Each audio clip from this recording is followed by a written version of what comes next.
ஜெய் ஸ்ரீ மாத்ரே நமக. ஜெய் குருத ஜெய் குரு பிரசரம். நமஸ்காரம். நான் கரூர்ல இருந்து வல்சலா பணிக்கர், பிரசன்ன ஜோதிடர். இன்னைக்கு நம்ம 2026ஆம் ஆண்டு குரு பெயர்ச்சி பலன்கள் சிம்ம ராசிக்கு எப்படி இருக்குன்னு பார்க்க போறோங்க.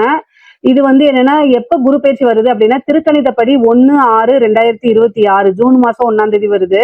அதே மாதிரி வாக்கியப்படி 26/5/2026. இது மே மாசம் 26ஆம் தேதி வருதுங்க. இது திருக்கணிதப்படியும் வாக்கியப்படியும் சும்மா ஒரு 3-4 நாள் தான் வித்தியாசமா இருக்கனால எது முதல்ல வருதோ அதையே நான் சொல்லிடுறேன். வாக்கியப்படி 26/5/2026. அதே மாதிரி செவ்வாய்க்கிழமை வைகாசி மாதம் 12ஆம் தேதி செவ்வாய்க்கிழமை அஸ்த நட்சத்திரத்துல காலை 11:05 மிதுன ராசில இருந்து கடக ராசிக்கு குரு வராரு. உங்களுடைய ராசிக்கு 11ஆம் இடத்துல இருந்து 12ஆம் இடத்துக்கு வராரு. குரு பலம் ரொம்ப அற்புதமா இருக்கு அப்படின்னு நான் கட்டாயம் சொல்ல மாட்டேன். 12ஆம் இடத்துல வராரு. உங்களுக்கு 12ல குரு வர்றதுனால எந்த இடத்த பாக்குறாருன்னா 4ஆம் இடத்தை பாக்குறாரு. அதே மாதிரி 6ஆம் இடத்தை பாக்குறாரு. அஷ்டமஸ்தானத்தை பாக்குறாரு. இது நன்மையான்னு கேட்டா நீங்க ரொம்ப கவனமாக இருக்கக்கூடிய காலகட்டம் தான். அஷ்டமத்து சனி இருக்கு, ராகு கேதுவோடைய தீமையும் உங்களுக்கு இருக்கு. அதாவது கேது உங்களோட ராசியில இருக்காரு. அது கொஞ்சம் கஷ்டமா தான் இருக்கும். போதாது குறைக்கு குருவும் போய் 12ல இப்ப மறைஞ்சிருக்காரு. குரு 12ல மறைஞ்சிருக்கனால மறைந்த குரு நிறைந்த பலன் அப்படின்னா உச்சம் பெற்ற குரு. ஆனா அங்க அஷ்டமாதிபதியாவும் இருக்காரு, அஷ்டமஸ்தானத்தையும் பாக்குறாரு. கவனமா தான் இருக்கணும். சிம்ம ராசிக்காரங்களுக்கு நான் கெடு பலன்கள்லாம் சொல்லல, கவனமாக இருங்க. உங்களை எப்படியாவது காப்பாத்தணுங்கிறத என்னுடைய நோக்கம். சோ குரு 12ல இருக்கனால விரயத்தை கொடுப்பாரா அப்படின்னா இந்த காலகட்டங்கள்ல 12ஆம் இடம்ங்கிறது விரயத்தையும் குறிக்கும், அதே நேரத்துல இன்வெஸ்ட்மெண்ட்டையும் குறிக்கும். விரயம் அப்படின்னா ஒரு சுப விரயமா பண்ணுங்க. வீட்டுல ஏதாவது சுப நிகழ்வுகளை நடத்துங்க. காது குத்து, கல்யாணத்துக்கு குருபலம் வேணுங்க. அதனால யாருக்கு மேரேஜ் பண்றீங்களோ அவங்களுக்கு குருபலம் இருக்கான்னு பாத்துக்கோங்க. அதே நேரத்துல காது குத்துறது, இந்த மாதிரி மங்கள நிகழ்வுகள் நடத்தலாம். அப்புறம் நிறைய இன்வெஸ்ட்மெண்ட் கோல்டுலயோ அல்லது ஏதாவது சின்ன சின்னதோ உங்களுக்கு என்ன விஷயமோ அதை இன்வெஸ்ட் பண்ணி வைங்க. சேர்த்தி வைக்கிறதும் பாத்தீங்கன்னா சேமிப்பு மாதிரி. 12ஆம் இடம் அதுதான் குறிக்கும். அதே மாதிரி 4ஆம் இடம்ங்கிறது என்ன அப்படின்னா வண்டி, வாகனங்கள், வீடு இதெல்லாம் குறிக்கக்கூடியது, சொத்தை குறிக்கக்கூடியது. 6ஆம் இடம் சொத்த சேர்க்கை அப்படின்னு சொல்லுவோம் இல்லைங்களா, அதை குறிக்கக்கூடியது, கடனை குறிக்கக்கூடியது. 8ஆம் இடம்ங்கிறது சிக்கலை குறிக்கக்கூடியது, விபத்தை குறிக்கக்கூடியது. சோ குருவுடைய பார்வை எங்கெல்லாம் வருதோ அது எல்லாத்தையுமே வளர்த்து விட வேண்டியதுதான் அவருடைய பிரதான வேலை. அவரு ரொம்ப நல்லவரு. அவரு எல்லா விஷயங்களையுமே வளர்த்து விடுவாரு. எப்படி நல்லதை வளர்த்து விடுறாரோ அதே மாதிரி தீமையும் வளர்த்து விடுவாரு. அவருக்கு பாகுபாடு கிடையாது.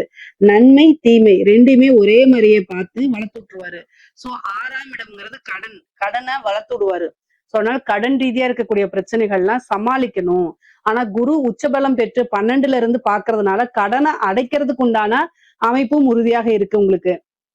சரிங்க, நான் ஒரு உத்தியோகத்துல இருக்கேன், இந்த 12ஆம் இடத்துல குரு இருக்கு, நான் பணம் சேர்த்து வச்சிருக்கேன்னா தயவு செய்து ஒரு வீடை வாங்குங்க, ஒரு வாகனத்தை வாங்குங்க. ஏதாவது உங்களுக்கு பிரயோஜனமாக இருக்கக்கூடிய விஷயங்களை இன்வெஸ்ட் பண்ணிருங்க. ஏன்னா குரு 12ஆம் இடத்துல இருக்கு அப்படின்னா ஏதாவது ஒரு விரயத்தை செய்யதான் போறாரு.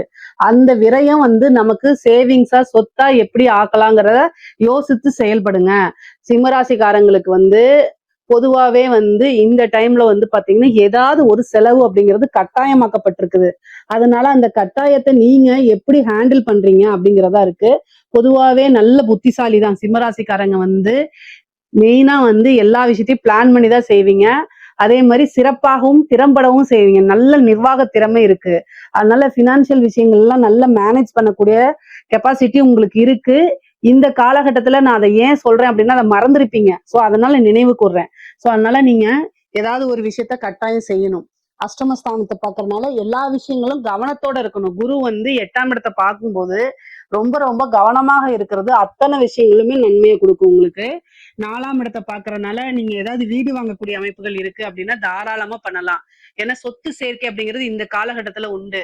நீங்க ஒரு ஒர்க் பண்ணிட்டு இருப்பீங்க, நான் லோன் எடுக்கலாமான்னா தாராளமா எடுக்கலாம். உங்களுக்கு 100 ரூபாய் வருமானம் வருது அப்படின்னா 30 ரூபாய் நீங்க என்ன செய்யலாம், தாராளமா லோனுக்கு போய்க்கலாம். ஜோசியர் சொன்னாங்கன்ட்டு உங்களுடைய தகுதி மீன்ஸ் என்னன்னா உங்களுடைய சேலரிக்கு மீறி நீங்க என்ன செய்யக்கூடாது. 100 ரூபாய் வருமானம் வருது அப்படின்னா 50 ரூபா 60 ரூபா லோன் போடக்கூடாது. ஏன்னா அதெல்லாம் 60% 50%க்கு மேல போகுது. அதனால அந்த மாதிரி செய்யாதீங்க. 30%க்குள்ளதான் உங்களுடைய லோன்ஸ் எல்லாம் இருக்கணும். அப்பதான் எல்லா விஷயத்தையும் மேனேஜ் பண்ண முடியும் நீங்க. சரி. இது வந்து என்னன்னா, நீங்க கடன் வாங்கக்கூடிய அமைப்புகள், கடன் கிடைக்கக்கூடிய அமைப்புகள் இருக்கு. சரி, இந்த டைம்ல நான் 12ல எனக்கு குரு மறைஞ்சிருக்கு. புதுசா தொழில் ஸ்டார்ட் பண்ணலாமான்னா, தாராளமா ஸ்டார்ட் பண்ணலாம். ஏதாவது ஒரு டென்ஷன் இருக்கணும். ஏதாவது ஒரு வேலை ஓடிக்கிட்டே இருக்கணும். ஓய்வு எடுக்கிறதுக்கு நேரம் இருக்கக்கூடாது. தூங்குறதுக்கு நேரம் இருக்கக்கூடாது அப்படின்னா, தாராளமா நீங்க பண்ணலாம். ஏன்னா குரு இதெல்லாம் குடுப்பாரு. அப்ப நீங்களா வாலண்டரியா போய் ஒரு பிசினஸ ஸ்டார்ட் பண்ணலாமான்னா, தாராளமா ஸ்டார்ட் பண்ணலாம். இந்த டைம் எனக்கு மறைஞ்சிருக்கு. குரு பலமே இல்ல. தொழில் ஸ்தானத்துக்கு இல்லைன்னு நீங்க நினைக்காதீங்க. 12ஆம் இடம்ங்கிறது இன்வெஸ்ட்மெண்ட். குரு வரக்கூடிய 12ல வரக்கூடிய இடத்துல நம்ம ஒரு இன்வெஸ்ட்மெண்ட்ட பண்ணணும் அப்படின்னா, அது பல வகைகள பெருக்கி குடுத்துரும். அதனால தாராளமா பண்ணலாம். ஆனா உங்களுடைய ஜாதக ரீதியா தொழில் ஸ்தானத்துக்கு நீங்க வந்து உங்களுடைய தொழில் ஸ்தானத்துக்கு எப்படி இருக்கு? தொழில் காரகனுக்கு எப்படி இருக்கு? 10ஆம் அதிபதியுடைய நிலை தொழில் பண்ணலாமா அப்படிங்கறதெல்லாம் உங்களுடைய ஃபேமிலி ஜோசியரை கேட்டுட்டு பண்ணுங்க.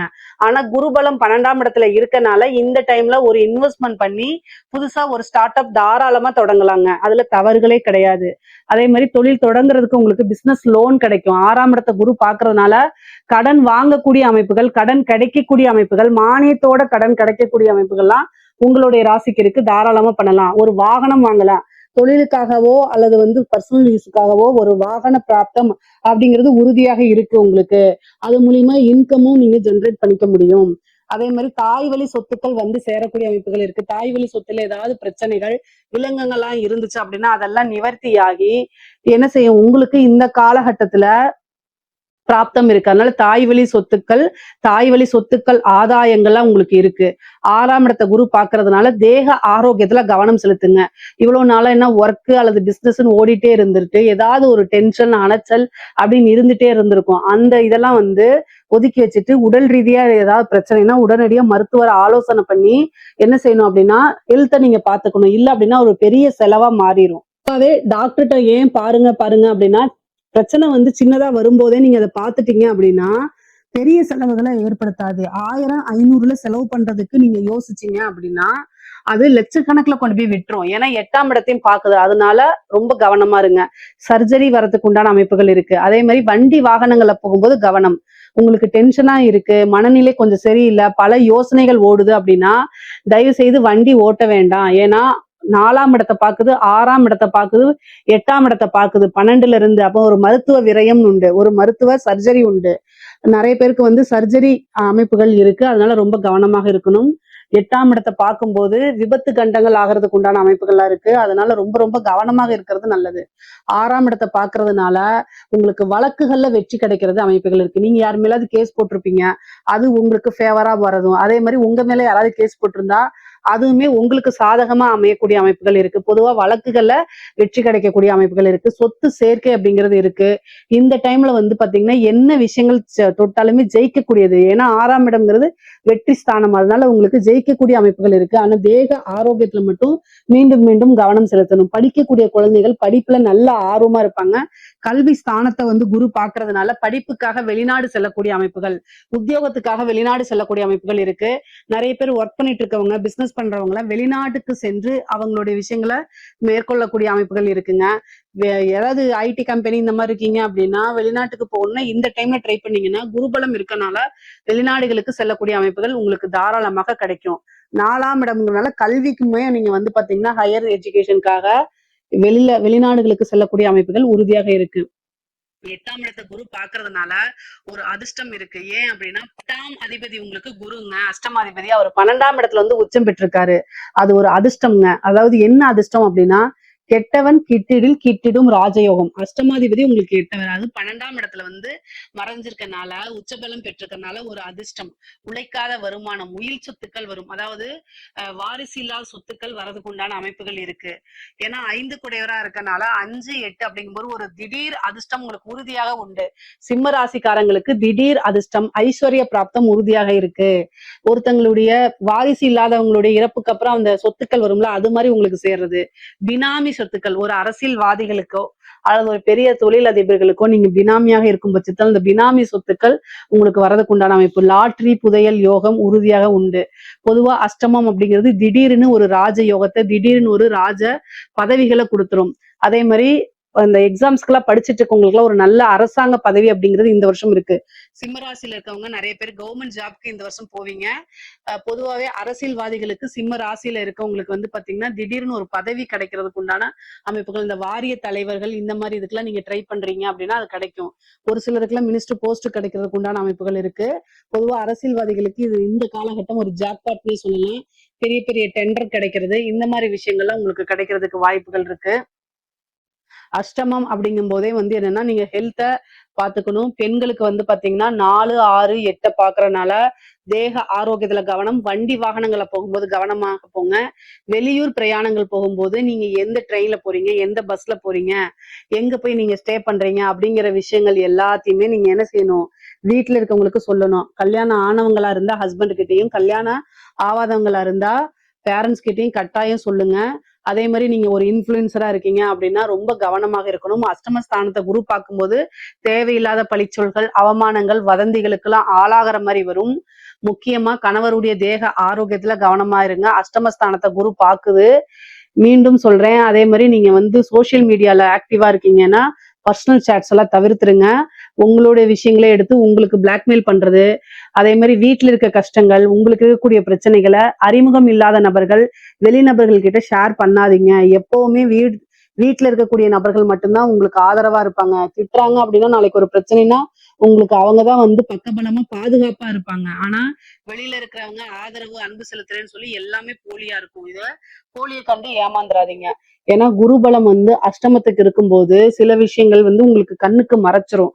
அதனால மத்தபடி ஆடை ஆபரண சேர்க்கை இருக்கு, உங்க பேர்ல வாகனம் வாங்கக்கூடிய அமைப்புகள் இருக்கு, உங்க பேர்ல வீடு வாங்கக்கூடிய அமைப்புகள் இருக்கு.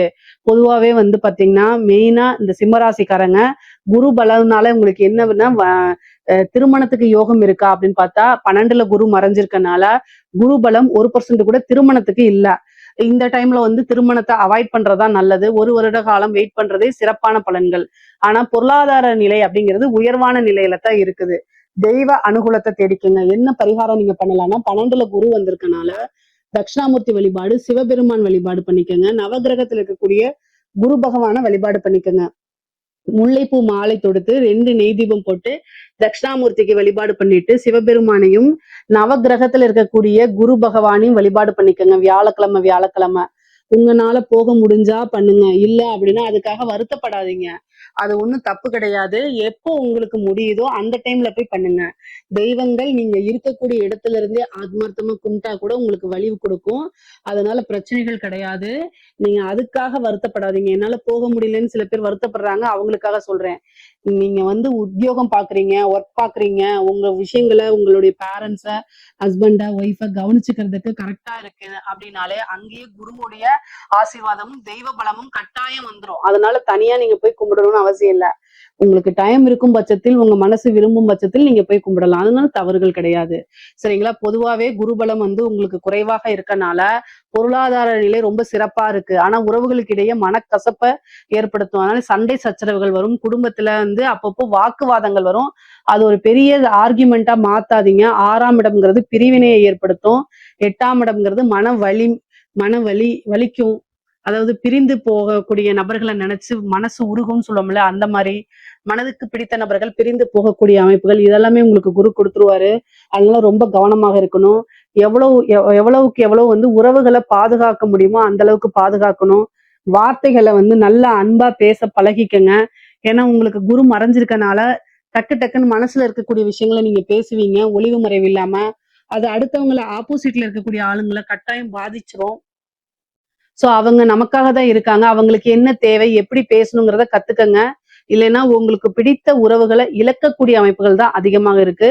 பொதுவா சிம்ம ராசிக்காரங்க ரொம்ப நேர்மையானவங்க. நான் இல்லைன்னு சொல்லல. எந்த ஒரு விஷயமும் ஒளிவு மறைவு இல்லாம பேசக்கூடியவங்க தான். ஆனா பொதுவாவே உறவுகள் நீங்க தக்க வச்சுக்கணும் அப்படின்னா எல்லா இடத்துலயும் உண்மை மட்டும் செல்லாது. அந்த இடத்துல சில டைம் பாலிஷா பேசறதுக்கு கத்துக்கங்க. இல்ல அப்படின்னா உங்களுக்கு பிடித்தமானவர்கள் உங்களை விட்டு போறது கட்டாயம் நிச்சயமாயிரும். அதனால கவனமாக இருந்து செயல்படுங்க. நீங்க வாழ்றது, நீங்க சம்பாதிக்கிறது, இது எல்லாமே உறவுகளுக்காகத்தான். அந்த உறவை பாதுகாத்து வச்சுக்கிறதுக்கு கொஞ்சமாவது சிரமப்படுங்க, கஷ்டப்படுங்க. அதுல தவறுகளே கிடையாது. உங்களுக்கு ஒரு பிரச்சனைனா அவங்கதான் வந்து நிக்க போறாங்க. குருபலம் வந்து உங்களுக்கு இந்த டைம்ல வந்து 12ல வந்து உச்சம் பெற்று மறைந்திருக்கனால குருபலம் வந்து குறைவாக இருக்கிறதுனாலையும் உறவுகள் கிட்ட ரொம்ப பாதுகாப்பா இருந்துக்கங்க. மற்றபடி பொருளாதார வாழ்க்கை ரொம்ப ரொம்ப நல்லா இருக்கு. இதுல ஏதாவது சந்தேகங்கள் இருக்கு அப்படின்னா கமெண்ட்ஸ்ல கேளுங்க. கட்டாயம் நான் ஆன்சர் பண்றேன். நம்மளுடைய சேனலை லைக் பண்ணுங்க, ஷேர் பண்ணுங்க, சப்ஸ்கிரைப் பண்ணுங்க. நன்றி, வணக்கம்.